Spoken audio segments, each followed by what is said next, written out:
Our channel. ఈ రోజు special ఏంటో తెలుసా? ఇంట్లోనే KFC చికెన్ చేస్తున్నానండి. ఈ మజ్జిగలో ఒక 2 గంటల సేపు ముక్కల్ని నానబెట్టుకోవాలండి. ఒక 2 గంటలు మజ్జిగలో నానిన తర్వాత తీస్తున్నానండి.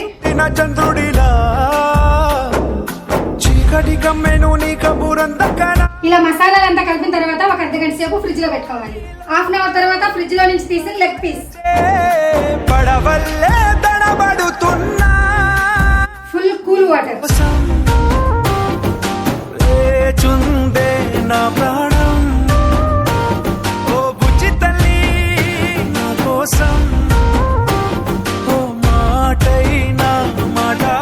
వేడి వేడి KFC చికెన్ రెడీ.